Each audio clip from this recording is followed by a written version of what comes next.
இருந்து வரேன்.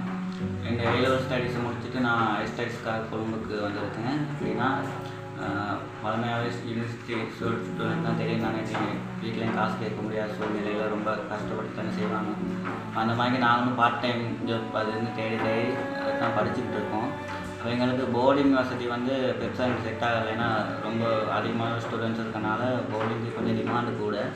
எங்கள்கிட்ட யூனிவர்சிட்டியால் எங்களுக்கு ஹாஸ்டல் ஒன்று செட் பண்ணி தந்தாங்க.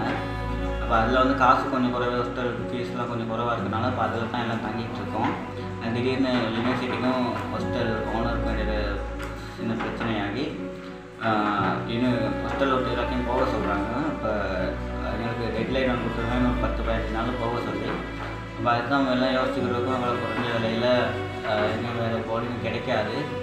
இப்போ என்ன செய்கிறதுன்னு தெரியாமல் எல்லாம் தடுமாறி இருக்க ஒரு சூழ்நிலையில் இருக்கும்.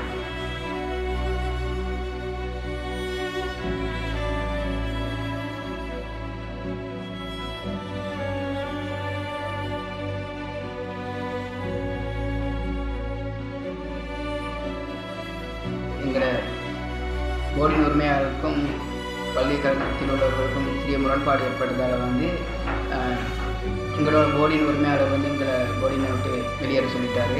எங்களுக்கு 21ஆம் தேதி வச்சும் கால கெடு கொடுத்துருக்காரு போர்டினை விட்டு வெளியே போக சொல்லி. இந்த போர்டினை விட்டு வெளியே போனால் எங்களுக்கு வந்து எவ்வித வசதிகளும் தங்குறதுக்கு ஒரு இடமும் இல்லை. இதனால் பல முறை வந்து நாங்கள் இந்த பல்கலைக்கழகத்துக்கு வந்து மாணவ ஒன்றியத்தின் மூலமாக வந்து கடிதங்களை வழங்கிட்டோம். ஆனால் எந்தவித ரெஸ்பான்ஸும் இல்லை. அதனால் எங்கள் மாணவ ஒன்றியத்தால் வந்து எதிர்வரும் 1ஆம் தேதி வந்து நாங்கள் ஒரு ஆர்ப்பாட்டத்தை மேற்கொள்ள இருக்கோம். எங்களோட பிரச்சனைகளை வந்து இந்த ஆர்ப்பாட்டத்தின் மூலம் வந்து எங்களுடைய பல்கலைக்கழகத்தில் உள்ள கல்வி பணிப்பாளருக்கு தெரியப்படுத்தும் விதமாக இந்த ஆர்ப்பாட்டமானது இருக்கும்.